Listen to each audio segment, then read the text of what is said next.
Let's take a look at something that aircraft do. You're probably aware that when jets fly over at high altitudes, we're talking really over 25,000 feet into 30,000s, they can put out condensation trails. Okay, they're basically producing their own clouds, and in particular, they're producing what we call cirrus clouds or cirroforms. The unique thing about cirrus clouds, they're made up of 100% ice crystals. These are not water droplets. These are ice crystals. So you can see how this works here. Now, have you guys ever observed this over the skies here? No? Every day. Just wait. Aircraft get up and start going about 6 o'clock in the morning, right? And as the day progresses, more and more aircraft are going to fly over here, over Prescott at very high altitudes. And you're going to see a lot of these condensation trails. Now, a lot of the development of these depends upon the stability or instability of the atmosphere. But I'm going to show you a couple pictures here, and let's just show it to you right now. What it can look like around here later on in the day. These tracks you see are all from, here's a new one going over, but some of these, and this is a day of some instability here, you can see how these things are spreading out, okay? Now, what effect do you think this might have on incoming solar radiation? During the day, I agree with you. You're going to, coming down here, it's going to hit these ice crystals and get reflected back like it would off of any cloud top. So what effect might that have on our daily maximum temperature? Be lower. That's theoretical, right? Theoretically, right? Now think about nighttime. These things stay in place at night for a long time. Sun's down. Now remember, at night, all right, just to remind you, let's take a look at this. So Earth's surface, top of the atmosphere. Like we said, short wave solar radiation coming in, if we got these high cirrus clouds in here, high thin cirrus clouds, it's going to reflect some of that, okay? So that would lower your daytime maximum temperature. Sun goes down, cirrus clouds are still there.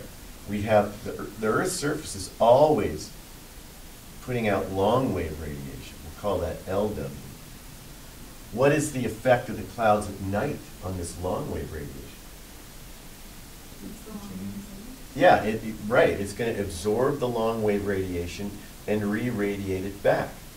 So what effect is that going to have on our overnight minimum temperature? It's going to raise it. So interesting.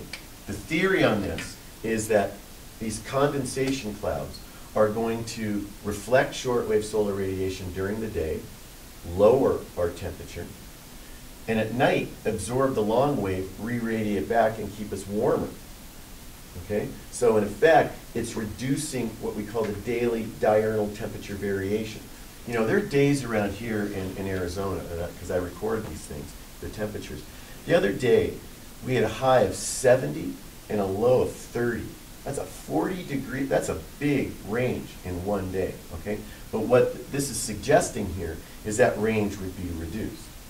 But how would you ever go and test that theory? It's a hypothesis. How could we possibly test it?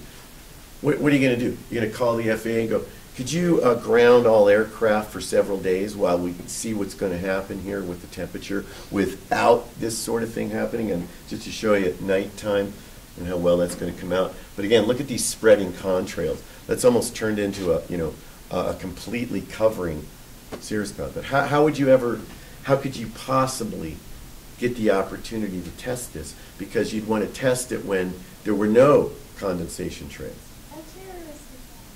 And that happened. We had an incredible opportunity to perform this experiment after the terrorist attack in 2001. What happened then? What did the FAA do? Grounded all aircraft. Grounded all aircraft for 3 days. So climatologists from all over the United States jumped at this opportunity. So here's what happened. One of the studies done was by Penn State and the University of Wisconsin. And so what they did was they looked at temperatures for 3 days without these contrails. And what they found here was a 2-degree increase in what we call the diurnal temperature range. The diurnal temperature range, the difference between the maximum and the minimum temperatures. What they saw was it increased. So that idea that we showed over here seems to work. Seems to work. Because down here, this last bullet I put up here, in 2008, NASA teamed up with Texas A&M University and took another look at the same data that Penn State and Wisconsin was looking at, and they came up with something else. They said they discovered a lot of these low-level clouds occurring at the time. Now, low-level clouds would do the same thing that high-level clouds do, all right? So if we had a lot of low-level clouds that were just there naturally, they would reflect shortwave, and they would retain and then re-radiate back downwards the long wave. But, so these two studies do not agree. So what we really, now we're sort of not sure if that's the case. So we're still, theoretically, the addition of cirrus clouds during the day and night would decrease the diurnal temperature range, theoretically. Some of the studies after 9/11 attacks for those 3 days when we had no aircraft flying seem to support that theory. Not all of them do. So, anyway, interesting.